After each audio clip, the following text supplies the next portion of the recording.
David Pastrnak has officially re-signed with the Boston Bruins.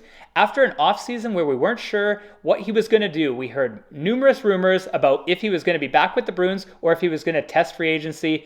But now we know, and man, I think this is great for the Bruins.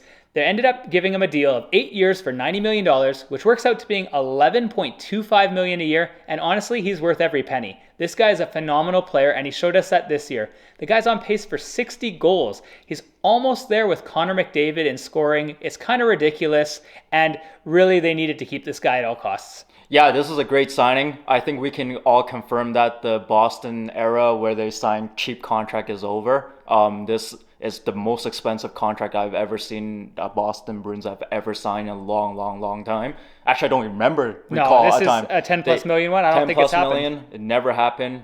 You won't see those type of contracts that Marchand signed back in the day for $7 million or under $7 million. You just won't see those anymore.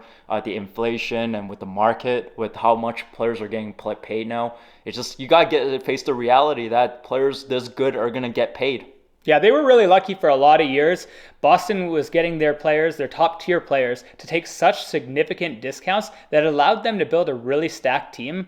But now, I mean, you can't give a guy who's in his mid-20s, who is a 60 goal scorer likely this year, anything less than 10 plus million. And I think 11.25 is actually the perfect price. I heard rumors of him asking maybe potentially for 12 plus, and I think that might have been a bit. So I think they did a good job meeting in the middle there at 11.25. This guy is going to be a 100-point player. He's going to be a 100-point player for a long time. And of all the players on this team from this core, he is the one forward who has been their consistent young up-and-coming guy for a long time. And when you got guys like Marchand and Bergeron, who are kind of in their mid to late 30s now, Pastrnak is the future of this team. Like, you're relying on Pasta and you're relying on McAvoy to rebuild this team and to keep this team running at the pace it has been for the last 10 plus years. Yeah, Cam Neely and Sweeney knows that these two players, McAvoy and Pastrnak, are the cornerstone of this franchise moving forward. We all know that Patrice Bergeron's last year is probably this year. He's probably not going to come back after this year. So I think the team is going to rally around his final year here. So that's why they're loading up on a lot of players that we're going to talk about. But in the end of the day, I think this is a very good contract for the Boston Bruins. Like Scott said, it was rumored that he wanted over $12 million a year. And the fact that they got him below that for 8 years is very good. I mean, yeah, if you want to be technical, it's still kind of a bit of a discount considering his production. If you look at some of the other players, like, I mean, Nate McKinnon just signed for $12.5 million this offseason. And I mean, technically, if you want to get real technical, Pasternak's been better than Nate McKinnon in quite a few of those years. So especially at goal scoring, which we all know is in high demand. There's not a lot of true high-end goal scorers in this league, and Pasta is definitely one of them. Yeah, I mean, you look at Nate McKinnon, $12 million a year. He's not even the best player on the team. And you look at Pastrnak, he's the best player on this team by far. There's no question about it. He is a prolific goal scorer. It's very, very hard to find goal scorer in this league for some reason. So the fact that he's elite and he can score over 100 points, great contract. Like, I know this guy has been over a point per game for multiple seasons now, like 3 or 4 seasons in a row. But what really stood out to me about Pasta more than anything is just how he dealt with the start to this season. He was pretty much alone on this team offensively for all the big dogs because these other guys were coming back from injuries. Guys like Marchand were gone. And Pasta really showed he could carry his own line. He didn't need to be part of the perfection line anymore. He wasn't that guy who was just part of the Bergeron, Marchand, Pasta line. He was his own man, and he took charge of this offense, and he is a huge reason that this team is this high in the standings, and he could honestly be an MVP candidate at this point. Speaking of more news about the Boston Bruins has also made a pretty big trade today. They have acquired Tyler Bertuzzi. See, when I first heard this, I'm like, okay, they're getting a really good Boston-style player. This guy plays a physical, gritty game. He's a little bit of an antagonizer, kind of like Marchand is. I can't even imagine these two on the same, team. It's just wild to think how they're going to act and how they're going to just piss off a lot of opposing players.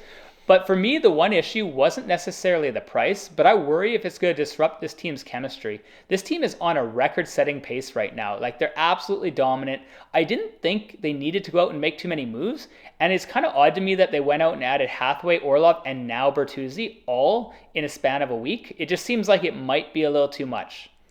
My question is, where do you think he's going to slot in the lineup? Because when I look at the Boston Bruins lineup, I don't really know where he's going to slot in. Like, I don't know whether he's probably not going to be on the first line.